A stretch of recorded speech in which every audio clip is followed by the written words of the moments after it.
Hello friends, आज के इस वीडियो में मैं आपके साथ शेयर करने वाली हूँ कि हम एक ही बंच पे गुलाब की एक ही बंच पर ज़्यादा से ज़्यादा कलियाँ कैसे ले सकते हैं। ये देखिए आप, ये गुलाब की सिर्फ एक ही बंच है। ये गुलाब की एक ही बंच से आप देख सकते हैं काफ़ी सारी कलियाँ निकल कर आ रही हैं।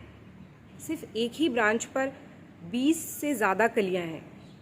तो आप अपने गुलाब के पौधे पर ज़्यादा से ज़्यादा कलियां कैसे लें और एक ही ब्रांच पर आप ज़्यादा से ज़्यादा कलियां कैसे ले सकते हैं अपने गुलाब के पौधे में, इसी टॉपिक पर आज का ये वीडियो है। तो हमें अपने गुलाब के पौधे पर क्या क्या काम करना चाहिए जिससे कि हमारे गुलाब के पौधे पर ज़्यादा से ज़्यादा कलियाँ निकल कर आएँ और ज़्यादा से ज़्यादा फ्लावरिंग हो। गुलाब के पौधे पर एक ही ब्रांच पर एक से ज़्यादा कली तब आती है जब आपके गुलाब के पौधे को एक अच्छा फर्टिलाइज़र मिल रहा हो, एक ऐसा फर्टिलाइज़र जिसमें नाइट्रोजन की अच्छी मात्रा हो। नाइट्रोजन की अच्छी मात्रा होने पर ही गुलाब के पौधे में ज़्यादा से ज़्यादा कलियाँ बनती हैं। गुलाब के एक ही ब्रांच पर एक से ज़्यादा कली तब बनती है जब आपकी आने वाली जो ब्रांच है हेल्दी है और बहुत स्ट्रॉन्ग है। अगर आपकी ब्रांच हेल्दी है तो वो मिट्टी से ज़्यादा खाना लेगी और ज़्यादा से ज़्यादा कलियाँ बनाएगी। लेकिन अगर आपकी निकलने वाली ब्रांच हेल्दी नहीं है, पतली है, तो इससे निकलकर आने वाली कली भी सिर्फ एक ही होगी। आप ये देखिए, ये मेरा एक ही प्लांट है। आपको मैं यहाँ पे एक डिफरेंस दिखाना चाहती हूँ। इस बंच पे काफ़ी सारी कलियाँ हैं। एक ही बंच पर 25 से ज़्यादा कली बनी हुई है। लेकिन ये दूसरी ब्रांच आप देखिए, दूसरी ब्रांच में, ये इसी पौधे की ब्रांच है, इस ब्रांच में सिर्फ एक ही कली है जबकि पौधा एक ही है। तो ऐसा इसलिए है क्योंकि ये जो ब्रांच है वो काफ़ी पतली है, ये इतनी हेल्दी नहीं है। ये ब्रांच बहुत ही पतली है और ये मिट्टी से न्यूट्रिशन कम ले रही है। तो न्यूट्रिशन कम लेने की वजह से इसके ऊपर जो बनने वाली कली है वो भी एक ही है। लेकिन जो हमारी ये वाली ब्रांच है ये काफ़ी स्ट्रॉन्ग है। आप ये देखिए, ये काफ़ी स्ट्रॉन्ग ब्रांच है और ये बिल्कुल नीचे से निकल कर आ रही है। ये पौधे के बिल्कुल बेस से निकल कर आ रही है। इसको आप बेसल शूट भी कह सकते हैं कि ये एक बेसल शूट है। जो बेसल शूट होती है वो काफ़ी स्ट्रॉन्ग शूट होती है। तो आपकी शूट जितनी स्ट्रॉन्ग होगी, इसकी ब्रांच जितनी ही मोटी और हेल्दी होगी, ये मिट्टी से उतना ही ज़्यादा न्यूट्रिशन लेगी और ऊपर ये उतनी ही कलियाँ प्रोड्यूस करेगी। तो एक ही पौधे में ये जो दो कंडीशन आपको दिखाई दे रही है वो इसलिए है क्योंकि एक ब्रांच हमारी बहुत मोटी और हेल्दी है और दूसरी जो है वो पतली है। इसके अलावा भी कई ऐसे पौधे हैं मेरे जिसमें एक ही बंच पर कई कलियां निकल कर आ रही हैं, काफ़ी सारी कलियां निकल कर आ रही हैं एक ही बंच पर। और उसी प्लांट में आप देखेंगे कि ऐसी बंच भी है जहाँ पर सिर्फ एक ही कली निकली हुई है। ये जो ब्रांच है वो पतली है और ये जो ब्रांच है इस पे ज़्यादा कलियां हैं। ये काफ़ी मोटी है, स्ट्रॉन्ग है और ये बिल्कुल बेस से निकल कर आ रही है। ये यहाँ से बिल्कुल बेस से निकल कर आ रही है। तो फ्रेंड्स, आपकी जो ब्रांच है जितनी ज़्यादा बेस से निकल कर आएगी पौधे के, वो उतनी ही ज़्यादा स्ट्रॉन्ग होगी, मोटी होगी। क्योंकि ये ज़्यादा से ज़्यादा न्यूट्रिशन मिट्टी से ले रही है तो इसलिए ऊपर जाकर ये ज़्यादा से ज़्यादा कली बनाएगी। तो यहाँ एक चीज़ आपको क्लियर हो गया होगा कि एक ही ब्रांच पर ज़्यादा कलियाँ कैसे बनती हैं, कौन सी कंडीशन है जिसकी वजह से एक ही ब्रांच पर एक से ज़्यादा कली आपको मिलती है। अब हम बात करते हैं कि हम अपने गुलाब के पौधे पर बेसल शूट या फिर स्ट्रॉन्ग ब्रांच कैसे लें। हम ऐसे कौन से फर्टिलाइज़र हैं अपने गुलाब के पौधे में डालें जिससे कि हमारे गुलाब के पौधे में ज़्यादा से ज़्यादा बेसल शूट निकल कर आए, जो ब्रांच निकल कर आती है वो बिल्कुल बेस से निकल कर आए और मोटी और स्ट्रॉन्ग हो, ताकि ये ऊपर जाकर ज़्यादा से ज़्यादा कली बनाए। इसके लिए आज मैं आपके साथ दो ऐसे फर्टिलाइज़र शेयर करने वाली हूँ जिससे आप अपने गुलाब के पौधे पर ज़्यादा से ज़्यादा कलियाँ ले सकते हैं।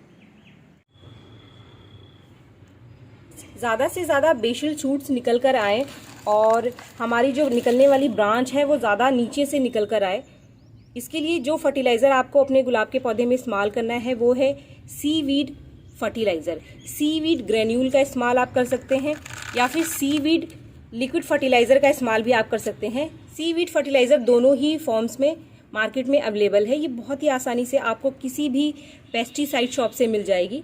अगर आपको पेस्टिसाइड शॉप से नहीं मिलती है तो आप इसे अमेज़ॉन या फ्लिपकार्ट से भी ले सकते हैं। काफ़ी सारे लोग पूछते हैं कि ये कहाँ से मिलेगा। पेस्टिसाइड शॉप यानी कि जहाँ पर बीज और खाद मिलता है वहीं पर ये फर्टिलाइज़र आपको मिल जाएगा। सीवीड फर्टिलाइज़र का गुलाब के पौधे में ज़्यादा बड़ बनाने के लिए क्या रोल है वो मैं आपको बता देती हूँ। सीवीड फर्टिलाइज़र में ह्यूमिक एसिड पाया जाता है और इसमें काफ़ी सारे माइक्रो न्यूट्रिएंट्स होते हैं, कुछ ऐसे सूक्ष्म तत्व जो कि हमें किसी और खाद से नहीं मिलता है, वो हमें सीवीड फर्टिलाइज़र से मिल जाता है।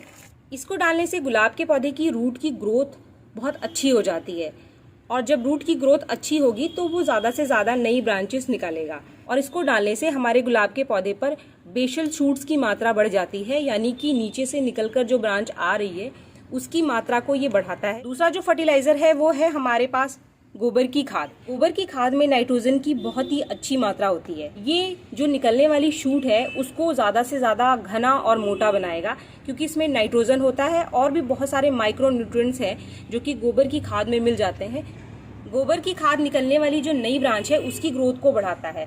इससे जो निकलने वाली ब्रांच है वो ज़्यादा से ज़्यादा मोटी और स्ट्रॉन्ग होती है।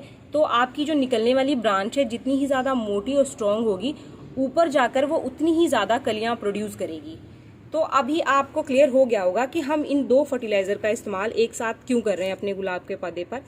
आप आधा चम्मच के आसपास सीवीड ग्रेन्यूल और 5-6 मुट्ठी गोबर की खाद का इस्तेमाल 15 से 20 दिन में एक बार अपने गुलाब के पौधे पर कर सकते हैं। इससे आपके गुलाब के पौधे पर बहुत ही अच्छी बडिंग होगी, बहुत सारी कलियां निकल कर आएंगी, बहुत ही अच्छी फ्लावरिंग होगी आपके गुलाब के पौधे पर। इस फर्टिलाइज़र को मैं गुलाब के पौधे में डालकर आपको दिखा देती हूँ। जब भी आप कोई ऑर्गेनिक कंपोस्ट इस्तेमाल करते हैं अपने गुलाब के पौधे पर तो आप इसकी कुड़ाई कर लीजिए मिट्टी की।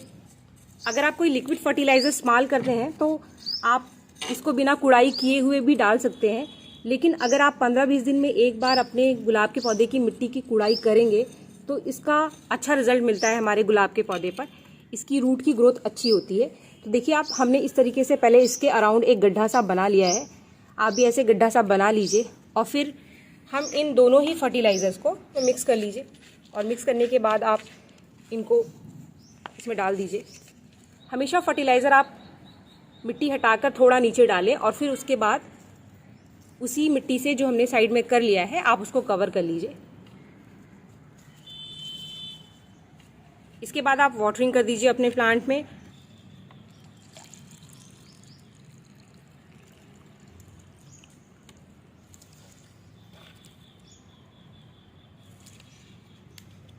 इसके साथ ही कुछ चीज़ों का ध्यान रखिए आप। आपके गुलाब के पौधे में कुछ ऐसी ब्रांचेस हैं जहाँ से कोई भी फ्लावरिंग नहीं हो रही है, तो आप ऐसी ब्रांचेस को कट करके निकालते रहिए। इनको रखने का कोई फ़ायदा नहीं है, ये बेकार में आपके गुलाब के पौधे की एनर्जी को लेते रहेंगे। जैसे कि ये ब्रांच आपको दिखाई दे रही है, इसकी ग्रोथ यहीं पर रुक गई है, तो ऐसी ब्रांच को आप कट करके निकाल दीजिए। ये देखिए आप, इस पौधे में भी एक ऐसी ब्रांच है, यहाँ से कोई भी फ्लावरिंग नहीं हो रही है और उसकी ग्रोथ यहीं पर रुक गई है, तो इस ब्रांच को भी रखने का कोई फ़ायदा नहीं है। इस ब्रांच को भी आप थोड़ा नीचे से कट करके निकाल दीजिए।